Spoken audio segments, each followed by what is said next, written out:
If this world were mine. Fa fa fa fa fa.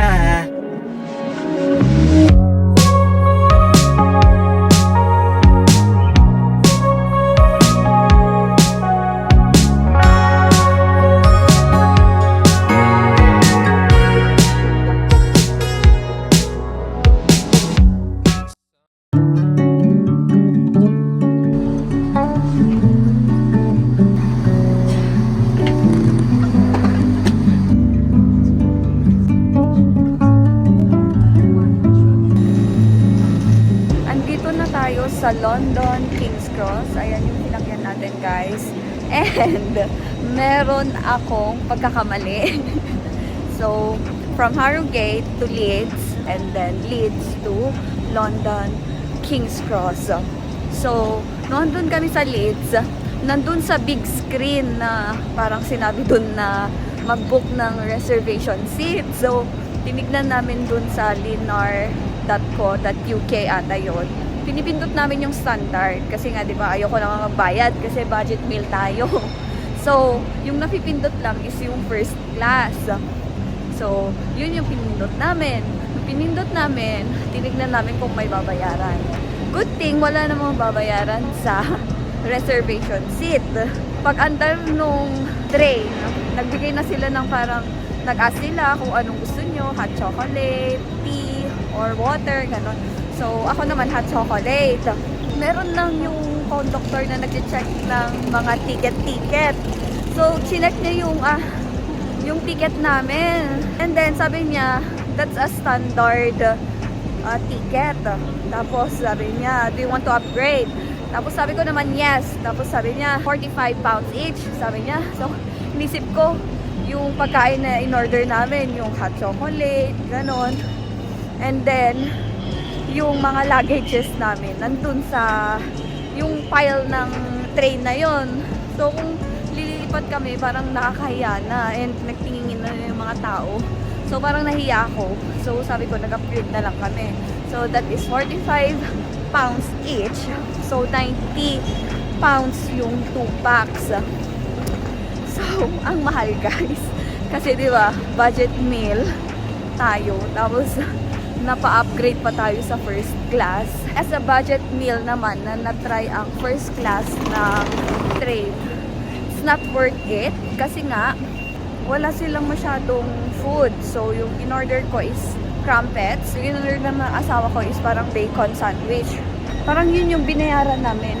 Wala na tayong magagawa. Akala ko may lunch pa yun. So breakfast lang yung in-offer nila. Yun lang, as in. Gusto niyo mag first class, go.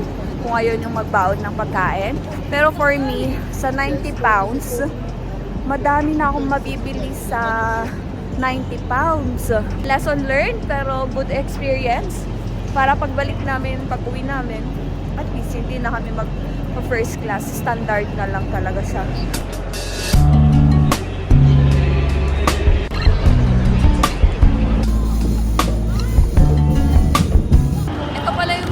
Guys, so £45 each, dalawa to guys.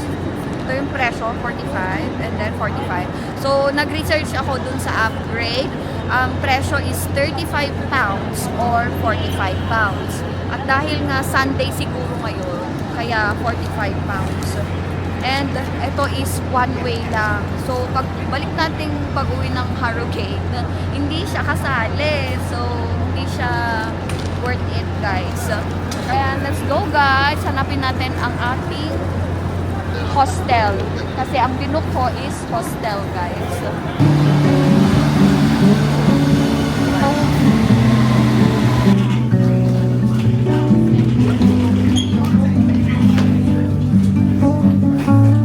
This is a Circle Bus. Station is Barbican.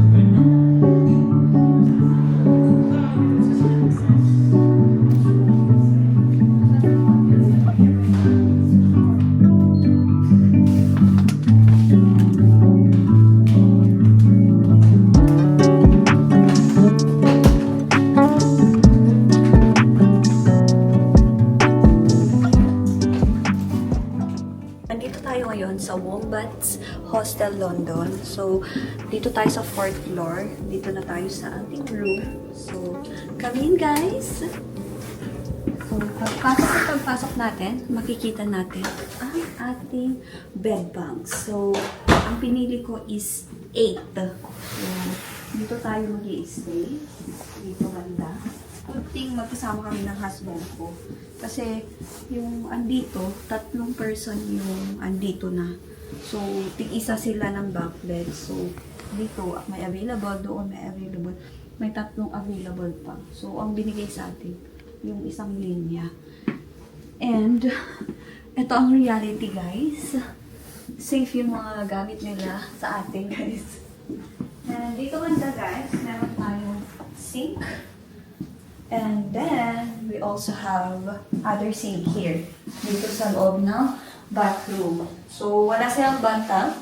Meron silang shower. Ayan, shower lang. And then, ayan, guys, ang mga gamit nila. And then, dito naman, dito sa ating toilet, which is, bowl lang talaga siya. Or wala man silang sink dito. So, pag mapupo tayo, kailangan natin kumuha ng tubig dyan. Kasi ang meron lang is tissue. And then, dito, guys, as you can see, may nakikita kayong locker. So, ang locker namin is 6 and 7. Hindi ko pa na-try kung kasya yung ating maleta dito. So, tig-isa kami. Kasi, 8 person yung pwede dito. So, tig-isa kami ng locker. So, tignan natin kung kasya yung ating medium na maleta. So, kakasya natin. Hindi ko pa try. And I hope kasya siya. Oh, kasya. So, dito muna natin ilalagay kasi mag-prepare tayo. So, papakita ko sa inyo kung anong itsura no bed banks. Ayan. Dito na lang tayo, guys, sa baba. So, dito sa baba, may iniwan sila. Akala ko ito na yun, guys. Pero, ito, meron silang iniwan na pillow sheet, fitted sheet, and duvet cover. So, ito yung duvet, ito yung bed. And then, what's good here is that meron silang socket dito. Ayan, pwede kayo mag-charge dito. And then, they also got here locker para sa mga small things na pwede nating itago. So, hindi ko alam kung paano to bubuksan. And then, here, sa tabi nito, is merong fan. Pero dahil winter ngayon, di natin gagamitin yan. At ang meron is itong heater. Ayan. Ito yung ating heater. Old style ba din yung heater nila? This is the view, guys.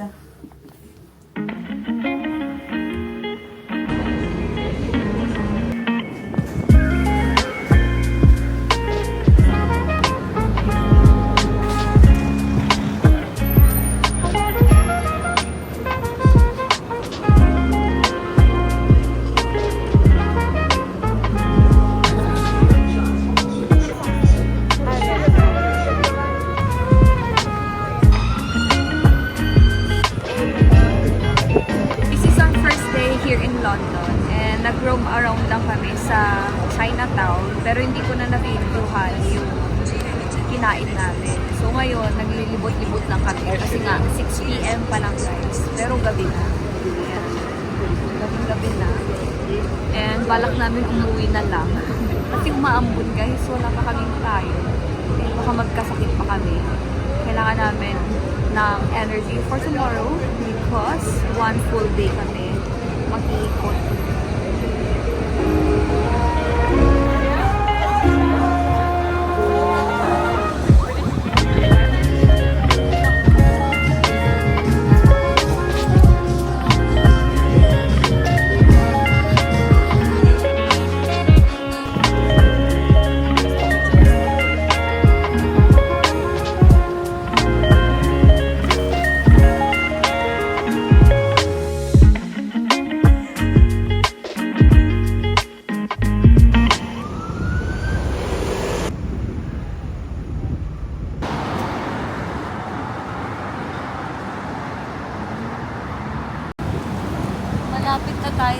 ating dream destination, which is the Tower Bridge, or also known as London Bridge sa Pilipinas.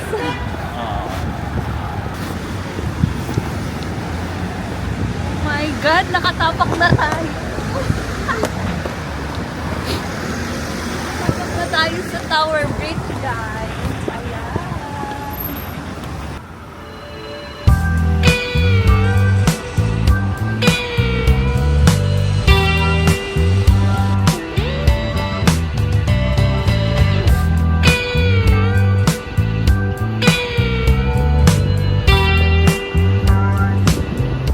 My gosh, we're here in London and andito tayo ngayon sa Tower Bridge and dreams do come true talaga, guys. Hindi ako makapaniwala na andito na ako sa London Bridge. London Bridge, falling down, falling down. Oh my God, sobrang ganda, guys. Ganyan yung itsura ng London Bridge. Oh my gosh. Ang ganda. Ang ganda, guys. Oh my gosh. And sobrang saya ko. Kasi nakatapak talaga ako dito. And ang dami kong dreams actually. And this is one of it. Na makapunta dito sa London Bridge. And nagawa natin, guys. As an OFW, nagawa natin. Diba? Para-paraan na lang, guys. Kung wala tayong pera, mag-OFW na lang tayo para makakapag-travel. Kasi nung nag-Japan ako, ganun din. Nag-OFW ako para malibot ko yung ibang places ng Japan. So, nandito naman ako sa UK as an OFW. And dito na naman tayo para mag-travel kung saan natin gustuhin.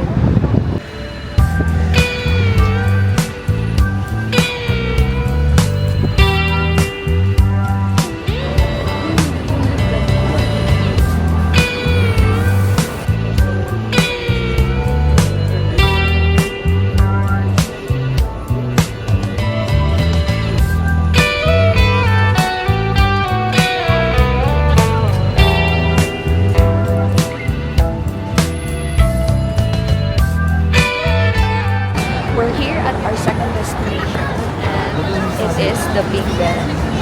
So, as you can see, nakapila kami dahil na maganda yung post doon with the telephone booth and yung Big Ben. So, dahil andito na tayo, pipila din tayo. Maganda din sana doon banda, guys. Ayan. Diyan, pero nakaskirt tayo. So, pipila na lang muna tayo dito sa telephone booth para maganda yung ating pang-Instagrammable post.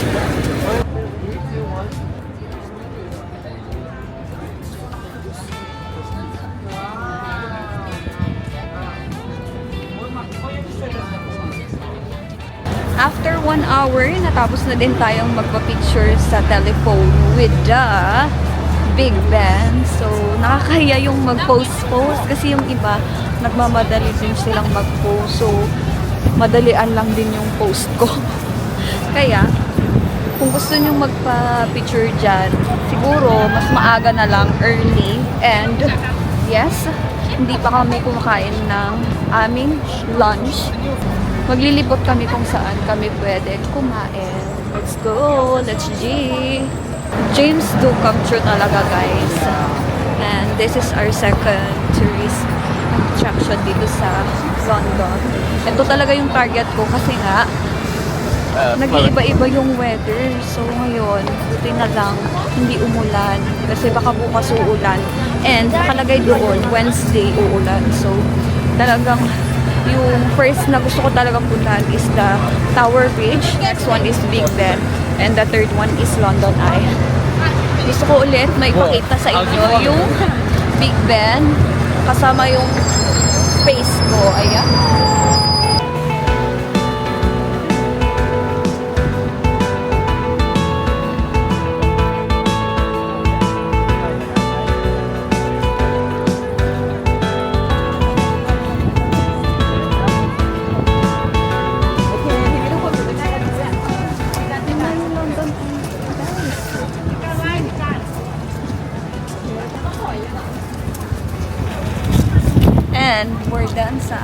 luxury destination. That is the London Eye. Malapit lang pala dito sa Big Ben, yung London Eye. So, that's it guys. Napuntahan na natin yung dream places natin dito sa London. Sobrang happy ko. Sobrang happy ko. Napuntahan ko. Oh my gosh, hindi ako makapaniwala talaga na napuntahan ko yung tatlong places na yun in just one day. Sobrang saya. As in, hindi ko maano yung sa heart ko. Sobrang saya ng puso ko ngayon na at least OFW ako. Napuntahan ko yung mga places na gusto ko. And thank you God for that. As in, kay God lang talaga. I'm so thankful every day, every minute, every second. Nagpapasalamat ako sa Diyos na napupuntahan ko yung mga gusto kong puntahan. Hindi ko man mabili yung mga gusto kong bilhin, pero at least napupuntahan pa din natin yung mga gusto nating places na i-visit. So, yes. Sobrang ganda talaga. Parang panaginip siya. Parang panaginip talaga. Tapos nagkatotoo. Ano siya guys, so... Know that you're going to get there and just be ready for it. Kind of wait it out just like you would a traffic light in your journey wherever you're going. You know you're going to hit them. Just because you hit a traffic light doesn't mean you turn around and go home. It means you wait and you go through it. So notice it, recognize it, and say, hey, this is part of the process, and I got to get through it. It's important to give those ideas a chance and not be afraid of making bad music. Who cares?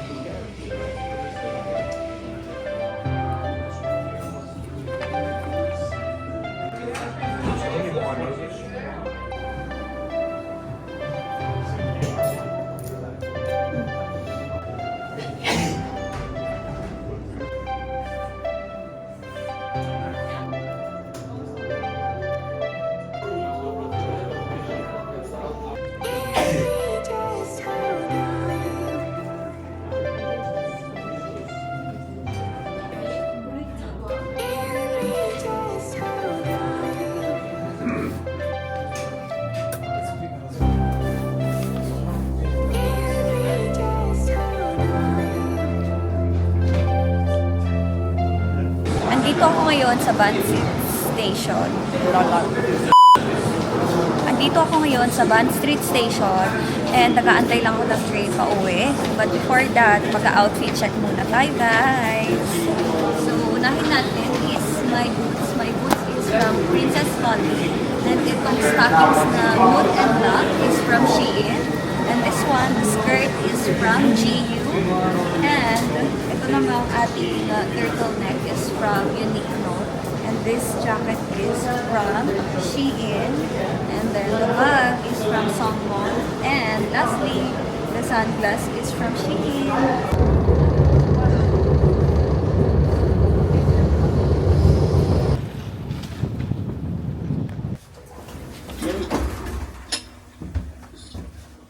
Tinanong namin yung kitchen kanina. And ang sabi nila, close until November 27. So, nabasa ko kasi sa website nila na pwedeng magluto. So, tinanong namin sa reception, pero close siya kasi rene-renovate. And kung gusto nyo i-check yung Wombat's website, ayan, i-check nyo lang. Kasi meron silang Wom Cafe, Wom Bar, Wom Beats, and Tasty Bready.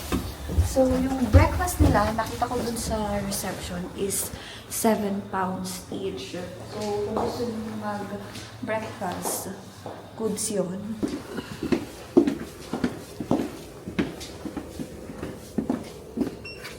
I'm wearing these boots for almost like 8 hours.